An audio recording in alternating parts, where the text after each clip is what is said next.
திரு ஸ்டாலின் எல்லா கூட்டத்திலையும் பேசி வருவது திராவிட முன்னேற்ற கழக தலைமையில் ஒரு வலுவான கூட்டணி அமைச்சிருக்கிறோம். அந்த வலுவான கூட்டணி அடுத்த ஆண்டு நடைபெற்ற சட்டமன்ற பொதுத் தேர்தலில் மிகப்பெரிய வெற்றி பெற்றுவோம் என்று ஒரு பகல் கனவு கண்டு கொண்டிருக்கின்றார் திரு ஸ்டாலின் அவர்களே. இந்த கலசப்பாக்கம் பகுதியிலே வந்து பாருங்கள், நேரலையிலே பார்த்து கொண்டிருப்பீர்கள். மக்களுடைய ஆரவாரம் எழுச்சி கலசப்பாக்கம் சட்டமன்ற தொகுதியில் அத்தனை மக்களும் இங்கே குமிஞ்சிருக்கிறார்கள். ஒருவான சோற்றுக்கு ஒரு சோறு பதம் என்று சொல்வார்கள். அதுபோல எங்களுடைய வெற்றிக்கு கலசப்பாக்கம் மக்கள் இருக்கின்ற ஆரவார மகிழ்ச்சி, மக்களுடைய வெள்ளமே சாட்சி. எனவே அனைத்து இந்திய அண்ணா திராவிட முன்னேற்ற கழகம் கூட்டணி அமைச்சிருக்கிறோம். இன்னும் பல கட்சிகள் அதிமுகவோடு கூட்டணி அமைக்க இருக்கின்றது. 2026 சட்டமன்ற தேர்தலில் பொதுமக்களோடு மக்களாக அதிமுக இணைந்து மிகப்பெரிய வெற்றியை சாதிக்கும்.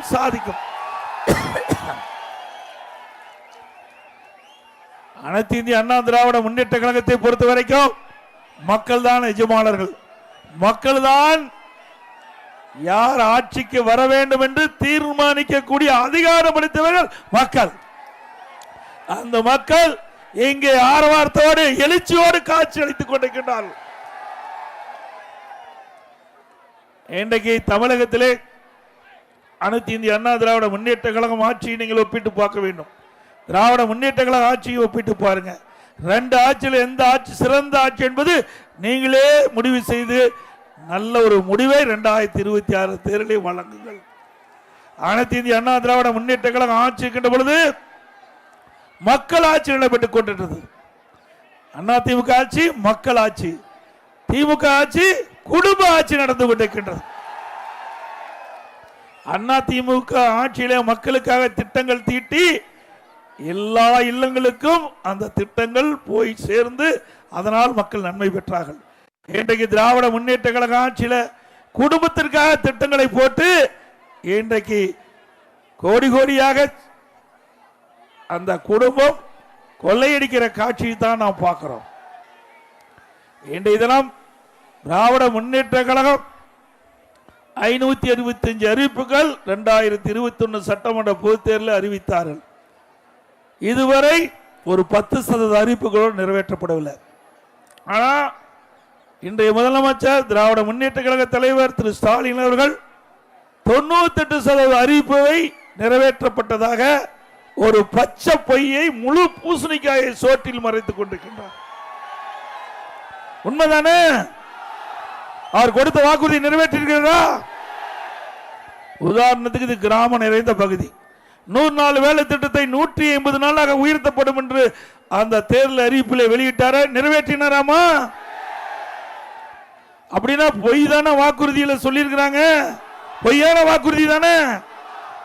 இப்படி ஏழை எளிய சாதாரண மக்கள் 100 நாள் வேலை திட்டத்தில் பணிபுரிகின்ற அந்த மக்களை ஏமாற்றி வாக்குகளை பெற்றுவிட்டு ஆட்சிக்கு வந்த பிறகு இன்றைய தினம் அந்த மக்களை ஏமாற்றிய கட்சி திமுக கட்சி. அதே போல மாதந்தோறும் 100 ரூபாய் சிலிண்டருக்கு மானியம் கொடுக்கிறாங்களாமா? அது ஏமாற்று வேலை தானே. அதே போல ரேஷன் கடையில் 1 கிலோ சர்க்கரை கூடுதலா போடுறாங்களா? பெட்ரோல் டீசல் விலை குறைச்சாங்களா? நம்முடைய இளைஞர்கள் கல்வி கற்பதற்காக வங்கியில வாங்கிய கடன் ரத்து பண்ணிருக்காங்களா? நீட் தேர்வு ரத்தா இருக்குதா? நீட் தேர்வுக்கு ரகசியம் இருக்கு, ரகசியத்தை சொல்லிட்டாங்களா? அப்படின்னா எதுவுமே இல்லையில, பொய் சொல்லி தானே ஆட்சிக்கு வந்திருக்கிறாங்க. 2026 தேர்தலில் பொய் சொன்ன கட்சிக்கு தகுந்த பதிலடி கொடுங்க. அதோட இன்றைக்கு தமிழகம் முழுவதும் போதைப் பொருள் நிறைந்த மாநிலமாக ஆகிவிட்டது. இன்றைக்கு இளைஞர்கள், மாணவர்கள், பொதுமக்கள் இந்த கஞ்சா மற்றும் போதைப் பொருளுக்கு அடிமையாகி இன்றைக்கு அவர்கள் சீரழிவது மட்டுமல்ல, அவருடைய குடும்பம் இன்றைக்கு நடு தெருவுக்கு வருகின்ற சூழ்நிலையை உருவாக்கி தந்த அரசாங்கம் திமுக அரசாங்கம். எவ்வளவு பெரிய மோசடி, இன்றைக்கு நாட்டை ஆளக்கூடிய இளைஞர்கள், இளஞ்சிங்கங்கள், அந்த குடும்பத்தை காப்பாற்றக்கூடிய இளைஞர்கள், மாணவர்கள் இந்த போதைக்கு அடிமையாகி சீரழிக்கக்கூடிய காட்சி இந்த ஆட்சியில் தான் பார்க்கப்படுகிறது. ஆக இதெல்லாம் முற்றுப்புள்ளி வைக்க வேண்டும் என்று சொன்னால் இன்றைக்கு தமிழகத்தில் போதைப் பொருள் இல்லாத மாநிலமாக மீண்டும் அது தொடர வேண்டும் என்றால் 2026 சட்டமன்ற தேர்தலில் அனைத்து இந்திய அண்ணா திராவிட முன்னேற்ற கழக கூட்டணி வெற்றி பெற வேண்டும். எல்லா துறையிலும் ஊழல், ஊழல் இல்லாத துறையே கிடையாது. எந்த ஒரு பிரச்சனைக்கு சென்றாலும் அந்த பிரச்சனைக்கு அந்த துறையை சேர்ந்த அதிகாரிகளுக்கு கவனிச்சாதான் அந்த பிரச்சனை தீரும். அப்படி எல்லா துறைகளிலும் ஊழல் நிறைந்து ஊழல் மலிந்து காட்சி அளிக்கின்ற ஆட்சி திரு ஸ்டாலின் மாடல் ஆட்சி. இன்றைக்கு தமிழகத்தில் 6000 மதுக்கடைகள் இருக்குன. தமிழகத்தில் 6000 மதுக்கடை இருக்குது. இந்த 6000 மதுக்கடையில் ஒரு நாளைக்கு 1.5 கோடி பாட்டில் விற்கிறாங்க. ஒரு பாட்டிலுக்கு 10 ரூபா அதிகமா விலை வச்சு விற்கிறாங்க. அப்படி தமிழகத்தில் 1.5 கோடி பாட்டில் 10 ரூபா அதிகமா வாங்குறதுனால ஒரு நாளைக்கு மேலிடத்திற்கு கிட்டத்தட்ட 15 கோடி ரூபாய் ஒரு நாளைக்கு இந்த மதுக்கடை மூலமாக மேலிடத்திற்கு சென்று கொண்டிருப்பதாக எல்லா பகுதியிலிருந்து செய்தி வருது. அப்படின்னா மாதத்துக்கு 450 கோடி, வருஷத்துக்கு 5400 கோடி, 4 ஆண்டுல 22,000 கோடி இந்த மதுக்கடையில் இருந்து மட்டும் மேலிடத்திற்கு இன்றைக்கு அங்கே ஊழல் செய்து முறைகேடு செய்த பணம் சென்றிருக்கின்றது. அப்படிப்பட்ட ஆட்சி தொடர வேண்டுமா? அதுக்கு யார் மந்திரி தெரியுமில்ல? யாரு? 10 ரூபா பாலாஜி. 10 ரூபா அவருக்கு பெயர் சூட்டியாச்சு. ஒரு அடைமொழி 10 ரூபா பாலாஜி. 10 ரூபாய் யார் ஞாபகம் வரும்? ஆக அப்படிப்பட்ட அமைச்சர்கள் எல்லாம் திரு ஸ்டாலின் வைத்துக் கொண்டு தனக்கு யாரெல்லாம் கப்பம் கட்டுகின்றார்களோ அவர்களுக்கு சிறந்த அமைச்சராக பட்டம் சுட்டிக் கொண்டிருக்கின்றார். எல்லாம் நிர்வாகம் செய்யறவர்களுக்கு எல்லாம் பட்டம் கிடையாது. யார் மேலிடத்திற்கு துட்டு அதிகமாக கொடுக்கிறாங்களோ அவர்கள் தான் சிறந்த அமைச்சர். திமுகவை பொறுத்த வரைக்கும், இந்த ஸ்டாலின் மாடல் அரசாங்கத்தை பொறுத்த வரைக்கும் எல்லா அரசாங்கத்திலும் நிர்வாக திறமைமிக்க அமைச்சரை பாராட்டுவாங்க. ஆனா திமுக அரசாங்கத்தில் யார் மேலிடத்திற்கு அதிகமா கப்பம் கட்டுறாங்களோ அவர்களுக்கு பாராட்டு உண்டு, நல்ல இலாக்கா உண்டு. இன்றைக்கு சிந்திச்சு பாருங்க, அண்ணா திமுக இருந்து இங்க அமைச்சரா இருந்து டெப்டேஷன்லாம் பல பேர் திமுக போயிருக்காங்க. திமுகவில் இப்ப இருக்கிற அமைச்சரவையில் 8 பேர் அண்ணா திமுக கட்சி சேர்ந்தவங்க. 8 பேர் அண்ணா திமுக கட்சி சேர்ந்தவங்க. பல பேர் எம்எல்ஏ ஆயிருக்காங்க. அண்ணா திமுக அங்க போய் எம்எல்ஏ ஆயிருக்காங்க. ஆக இவரெல்லாம் எதற்கு ஆக்குறார்கள் என்று சொன்னால் இவர்கள் சரியான முறையிலே மாமூல் வாங்கி மேலிடத்திற்கு கொடுப்பாங்க. ஆனா திமுகவில் இரவு பகல் வாராமல் உழைத்து பல்வேறு போராட்டங்களில் கலந்து கொண்டு சிறை சென்றவர்கள் எல்லாம் ஓரங்கட்டுப்பட்டு விட்டார்கள். அப்படி திமுக கட்சி நிலைமை அங்கே மேலிடத்தில் எந்த அளவுக்கு கவனிக்கிறாங்களோ அந்த அளவுக்கு அங்க அதிகாரம் கிடைக்கும். அந்த அமைச்சருக்கு அங்கே அமைச்சர் பொறுப்பு கிடைக்கும். ஆனா அண்ணா திமுக அப்படி இல்லை. யார் சிறந்த நிர்வாகம் பண்ணுகிறார்களோ அவர்களுக்கு நல்ல இலாக்கா கிடைக்கும். அவர்கள் நாட்டுக்கு சேவை செய்கின்றவர்களாக இருப்பார்கள். இன்னைக்கு அனைத்து இந்திய அண்ணா திராவிட முன்னேற்ற கழக ஆட்சியிலே கொண்டு வரப்பட்ட திட்டங்களை சரியான முறையில் கண்காணித்து மக்களுக்கு கொண்டு போய் சேர்ப்பார்கள். அதனாலதான் அனைத்து இந்திய அண்ணா திராவிட முன்னேற்ற கழக ஆட்சியில பல்வேறு துறைகளில் தேசிய அளவில் விருதுகளை பெற்றுக்கின்றோம். சிறந்த அரசாங்கம் என்று சான்றுகளை பெற்றுக்கின்றோம். இன்றைக்கு உள்ளாட்சியில் மட்டும் இந்திய அளவில் தேசிய அளவில் சிறப்பா நிர்வாக திறமைமிக்க செயல்பட்ட காரணத்தினால, திறம்பட செயல்பட்ட காரணத்தினால 140 விருதுகள் நம்முடைய உள்ளாட்சியில் மட்டும் பெற்றுக்கிறோம். 140 விருதுகள் தேசிய அளவில் பெற்றுக்கிறோம். போக்குவரத்து துறையில சிறந்த நிர்வாகத்தின் காரணமாக விருதுகளை பெற்றுக்கிறோம். மின்சாரத்துறை சரியான முறை நிர்வாகம், அதற்கு தேசிய அளவில் விருதுகளை பெற்றிருக்கிறோம். கூட்டுறவுத்துறையில் விருது, சமூகத்துறையில் விருது, உயர்கல்வியில் துறை விருது, இப்படி பல துறைகளிலே மிக சிறப்பாக செயல்பட்டு விருதுகளை பெற்ற அரசாங்கம் அண்ணா திமுக அரசாங்கம். இன்றைக்கு தமிழகத்தில் பல மருத்துவமனையில் மருத்துவர்கள் இல்ல, செவிலியர்கள் இல்ல, மருத்துவ உதவியாளர்கள் இல்ல, பொதுமக்களுக்கு முறையா சிகிச்சை அளிக்க முடியாத அவலங்களை இந்த ஆட்சியிலே பார்க்கப்படுகிறது. இதே அனைத்து இந்திய அண்ணா திராவிட முன்னேற்ற கழக ஆட்சியிலே ஏழை எளிய ஒடுக்கப்பட்ட நசுக்கப்பட்ட மக்களுக்கு இன்றைக்கு தமிழ்நாடு முழுவதும் 15 லட்சம் மருத்துவ முகாம்களை நடத்தி ஆங்காங்கே அந்த மக்களை பரிசோதனை செய்து அவள் உடலில் ஏதாவது நோய் ஏற்பட்டால் உடனுக்குடன் தக்க சிகிச்சை அளித்து உதவி செய்த அரசாங்கம் அதிமுக அரசாங்கம். இன்றைக்கு கிராமம் வரை, கிராமத்திலிருந்து நகர வரை 416 நடமாடும் மருத்துவ குழுவை அமைத்து மக்களுக்கு சிகிச்சை அளித்த அரசாங்கம் அதிமுக அரசாங்கம். அதிமுக அரசாங்கம் 2011-2021 வரை 10 ஆண்டுல 254 ஆரம்ப சுகாதார நிலையம் கிராமப்புறத்தில் அமைச்சு கொடுத்தோம். அங்க இருக்கின்ற ஏழை மக்களுக்கு அங்கே நல்ல சிகிச்சை கிடைக்க வேண்டும். 168 மேம்படுத்தப்பட்ட ஆரம்ப சுகாதார நிலையம் 30 படுக்கை கொண்ட ஆரம்ப சுகாதார உருவாக்கி கொடுத்தோம். அது மட்டுமல்ல, 2000 அம்மா மினி கிளினிக் கிராமத்திலிருந்து நகரம் வரை ஏழை மக்கள் அதிகமாக வசிக்கின்ற பகுதியை தேர்ந்தெடுத்து அங்க ஒரு அம்மா மினி கிளினிக் ஏற்படுத்தி அங்க இருக்கின்ற ஏழை மக்களை அழைத்து அவர்களுக்கு ஏதாவது நோய் ஏற்பட்டால் சிகிச்சை எடுத்தோம். அவர்கள் ஏதாவது அங்கே அவசர சிகிச்சை பெற வேண்டும்னா உடனே அங்க போய் சிகிச்சை பெற்றுக்கலாம். உடனே அங்கே அந்த அங்க இருக்கின்ற மருத்துவமனையில் இருக்கின்ற நம்முடைய மருத்துவர்கள் அவருடைய பரிசோதித்து அவளுக்கு தக்க சிகிச்சை அளித்து அவள் குணமடைய செய்யக்கூடிய அற்புதமான திட்டம் அம்மா மினி கிளினிக். அதை திராவிட முன்னேற்ற கழக அரசு ரத்து பண்ணிட்டாங்க. மீண்டும் உங்களுடைய ஆதரவோடு அனைத்து இந்திய அண்ணா திராவிட முன்னேற்ற கழக அரசு அடுத்த ஆண்டு ஆட்சி அமைக்கும். திமுக ஆட்சியில் ரத்து செய்யப்பட்ட அம்மா மினி கிளினிக் அடுத்த ஆண்டு 2000 அம்மா மினி கிளினிக் திறக்கப்படும். 4000. இது கலசபாக்கம் சட்டமன்ற தொகுதி. இதுல பெரும்பாலும் ஏழை மக்கள் அதிகமாக கிராமத்தில் வசிக்கிறார்கள். இந்த மக்களுக்கு அந்தந்த பகுதியிலே நல்ல சிகிச்சை அளிப்பதற்காக அம்மா மினி கிளினிக் அதிக அளவில் கிடைக்கும் என்பதை தெரிவிச்சுக்கிறார்.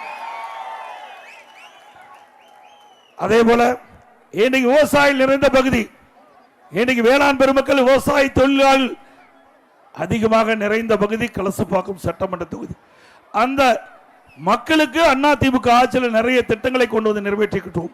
விவசாயிகள் எடுத்துக்கொண்டால் விவசாயிகள் தொடக்க வேளாண்மை கடன் சங்கத்தில் வாங்கிய பயிர் கடன் 2 முறை தள்ளுபடி செஞ்சிருக்கிறோம். விவசாயிகள் தொடக்க வேளாண் கூட்டுறவு சங்கத்திலே வாங்கிய கடன் 2 முறை தள்ளுபடி செஞ்சிருக்கிறோம். அதுபோல விவசாயிகள் நீர் மேலாண்மை மூலமாக குடி மராமத்து திட்டத்தை கொண்டு வந்து ஏரி குளம் அனைத்தும் தூர்வாரப்பட்டு மழை காலத்திலே பெய்கின்ற நீர் முழுவதும் சேமித்து வைத்து நிலத்தடி நீரை உயிரச் செய்து விவசாயிகளுக்கு தேவையான நீரை கொடுத்த அரசாங்கம் அதிமுக அரசாங்கம். விவசாயிகளுடைய மின் மோட்டார் 24 மணி நேரம் இயங்குவதற்கு மும்முனை மின்சாரம் கொடுத்த அரசாங்கம் அதிமுக அரசாங்கம். அதேபோல புயல் வெள்ளம் வறட்சி வருகின்ற பொழுது அந்த விவசாயிகளை காப்பீட்டு திட்டத்தில் சேர்க்கப்பட்டு அவருடைய பயிர்கள் சேதமடைந்தால் உடனுக்குடன் சேதமடைந்த பயிர்களை அங்கே கணக்கிட்டு பாதிப்பு அடைந்த விவசாயிகளுக்கு காப்பீட்டு திட்டத்தின் மூலமாக அதிக அளவு இழப்பீட்டு தொகை பெற்று தந்த அரசாங்கம் அதிமுக அரசாங்கம். அதேபோல விவசாய தொழிலாளி நிறைந்த பகுதி, அந்த தொழிலாளிகள் நலமோடு வளமோடு செழிப்போடு வாழ வேண்டும் என்பதற்காக விலையில்லா கறவை மாடுகள், விலையில்லா ஆடுகள், விலையில்லா கோழி, அவர்களுக்கு பசு வீடுகள், உழவர் பாதுகாப்பு திட்டத்தில் ஏராளமான திட்டங்கள். அதே போல கிராமத்திலிருந்து நகரம் வரை ஏழை எளிய குடும்பத்தில் இருந்த உழைக்கும் திறனற்ற முதியோர்களுக்கு முதியோர் உதவி திட்டம் தமிழ்நாடு முழுவதும் 5 லட்சம் பேருக்கு சட்டப்பேரவை 110 விதிகள் அறிவிக்கப்பட்டு தமிழ்நாடு முழுவதும் நாங்கள் அந்த ஏழை வயதானவர்களுக்கு கொடுத்த அரசாங்கம் அதிமுக அரசாங்கம். இப்படி கிராமத்திலிருந்து நகரம் வரை ஏழை மக்களுக்கு உதவுகின்ற அரசாங்கம் அதிமுக அரசாங்கம் செயல்பட்டது என்பதை இந்த நேரத்தில் கோடிட்டு காட்டி, இன்றைக்கு இது கிராமம் நிறைந்த பகுதி. இன்னைக்கு அரசு பள்ளியில் படிக்கின்ற மாணவர்கள் கிட்டத்தட்ட 41% பேர், சுமார் 3,81,000 பேர் அரசு பள்ளியை படித்துக் கொண்டிருக்கின்றார்கள். 2017-18 ஆண்டு இந்த அரசு பள்ளியில் படித்த மாணவர்கள் நீட் தேர்வில் 9 பேர் தான் தேர்ச்சி பெற்று மருத்துவ கல்வி கிடைத்தது. எதிர்கட்சிகள் கோரிக்கை வைக்கல, பொதுமக்கள் கோரிக்கை வைக்கல. அனைத்து இந்திய அண்ணா திராவிட முன்னேற்ற கழக அரசு அந்த அரசு பள்ளியை படித்த ஏழை மாணவர்கள் மருத்துவர் ஆக வேண்டும் என்ற அடிப்படையில் 7.5% உள் இடஒதுக்கீடை கொண்டு வந்து சட்டம் இயற்றப்பட்டு அமுல்படுத்தப்பட்டு இன்றைய தினம் 2818 மாணவ மாணவிகள் இன்றைக்கு மருத்துவ கல்வி கிடைக்கக்கூடிய சூழ்நிலையை நாங்கள் உருவாக்கி தந்தோம். இந்த மருத்துவ கல்வி படிக்கின்ற மாணவர்களுக்கு அனைத்து மருத்துவ கல்வி கட்டணம் அரசாங்கமே செலுத்தும் என்று அறிவிப்பை கொடுத்து ₹1 செலவு இல்லாம இன்றைக்கு நம்முடைய மாணவ மாணவிகள் அரசு பள்ளி படித்தவர்கள் இந்த திட்டத்தின் வாயிலாக மருத்துவ கல்வியை கொடுத்திருக்கிறோம். இன்றைக்கு கூட ஒரு மாணவி வந்து என்னிடத்தில் ஆசி வாங்கிட்டு போனாங்க.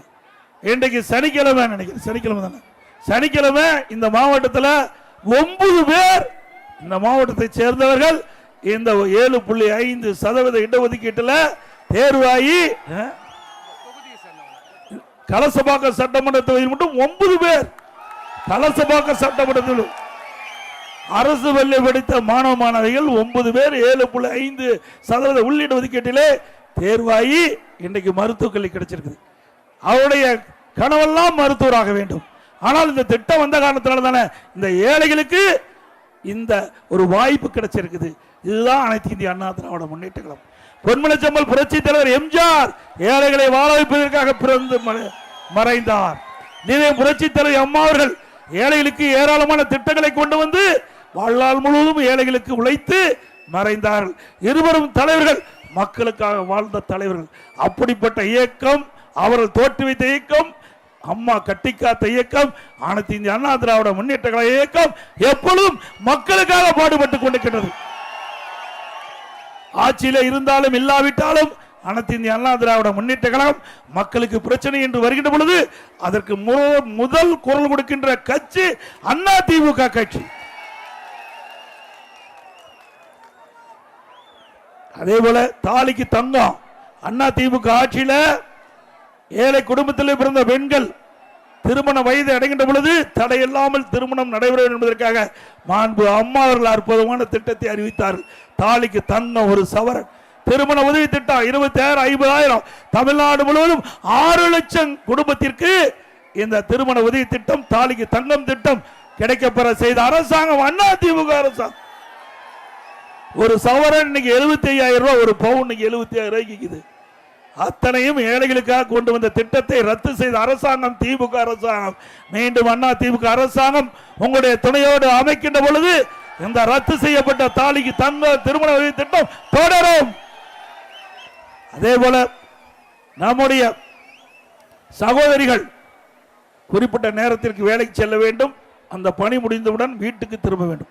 அதற்காக அம்மா இருசக்கர வாகனம் 3 லட்சம் பேருக்கு வழங்கப்படும் என்ற அறிவிப்பை கொடுத்து சுமார் 2,80,000 பேருக்கு அம்மா இருசக்கர வாகனம் வாங்க ஒரு அம்மா இருசக்கர வாங்குறதுக்கு 25,000 ரூபாய் மானியம் கொடுத்தோம்.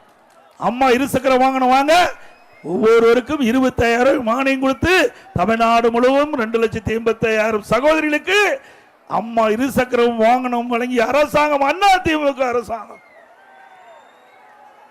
அதே போல இன்றைய தினம் மின் கட்டண உயர்வு, கடுமையா மின் கட்டண உயர்வு 67% மின் கட்டணம் உயர்த்திருக்கிறாங்க. அண்ணா திமுக ஆட்சியில் தான் நிறைய திட்டங்களை நிறைவேற்றிருக்கிறோம்.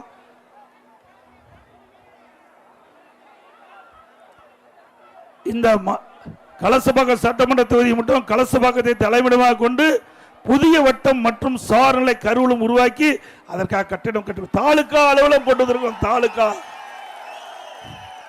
ஜமுனா மருத்துவரை தலைமையிடமாக கொண்டு புதிய வட்டம் அலுவலகம் கட்டிடுது. ஒரே தொகுதியில் 2 இடத்துல தாலுகா அலுவலகம் கொண்டு வந்து கட்டப்பட்ட ஒரே அரசாங்கம் அண்ணா திமுக அரசாங்கம். நட்சத்திர கோயில் உள்ளடங்கிய 45 கிராம பொதுமக்கள் பயன்பெறும் வகையில் தமிழ்நாடு நுகர்பொருள் வாணிப கழகம் சார்பில் 12 கோடி மதிப்பில் தானியங்கி கிடங்கு அமைக்கப்பட்டது. ஏத்தூர் மோட்டூர் நட்சத்திர கோயில் பகுதியில் நிரந்தர நெல் கொள்முதல் நிலையம் அமைக்கப்பட்டது. வில்வராணி கிராமத்தை தலைமையிடமாக கொண்டு மேல் மணியானூரில் மின்வாரிய துணை நிலையம் அமைக்கப்பட்டது. வேறு புதிய ஆரம்ப சாலையும் அமைக்கப்பட்டது. கலசபாக்கம் முதல் மேலாரணி வரை இருவழிச்சாலை அகலப்படுத்தப்பட்டது. போலூர் முதல் செங்கு வரை இருவழிச்சாலை அற்புதமாக போடப்பட்டது. கலசபாக்கம் ஊராட்சி ஒன்றிய அலுவலகத்திற்கு புதிய அலுவலகம் கட்டி கொடுக்கப்பட்டது. கலசபாக்கத்தில் புதியதாக நீதிமன்றம் கொண்டு வரப்பட்டது. புதிய வேளாண்மை உதவி இயக்குநர் அலுவலகம் கொண்டு வரப்பட்டது. வில்வராணி மோட்டூர் நட்சத்திர கோயில் மலையோரு மலை ஏறும் பாதை மலை சுற்றும் பாதை சிமெண்ட் சாலையாக அமைக்கப்பட்டது. ஆதமங்கலம் முதுகூர் நாயுடுமங்கலம் பகுதியில் ஒழுங்குமுறை விற்பனை கூடங்கள் அமைக்கப்பட்டது. கலசபாக்கம் ஆரம்ப சுகாதார அரசு மருத்துவமனையாக தரம் உயர்த்தப்பட்டது. கலசபாக்கத்தில் நெடுஞ்சாலைத்துறை உதவி கோட்ட பொறியாளர்களும் கொண்டு வரப்பட்டது. புகழ்பெற்ற பூண்டி மகான் கிராமத்தில் ரூபாய் 7 கோடி மதிப்பில் தடுப்பணை அமைக்கப்பட்டது. கடலாடி அரசு ஆரம்ப சுகாதார நிலையத்தை 30 படுக்கை கொண்ட மேம்படுத்தப்பட்ட வட்டார தலைமை மருத்துவமனையாக தரம் உயர்த்தப்பட்டது. கோடங்குளம் ஒரந்தவாடி பகுதியில் தலா 2 கோடி மதிப்பில் ஆற்றின் குறுக்கே மேம்பாலம் அமைக்கப்பட்டது. பிரசித்தி பெற்ற தென்மகா தேவமங்கலம் பகுதியில் அமைந்துள்ள பருவதமலை அருள்மிகு மல்லிகார்ஜுன சுவாமி கிரிவல பாதை தார் சாலையாக அமைக்கப்பட்டது.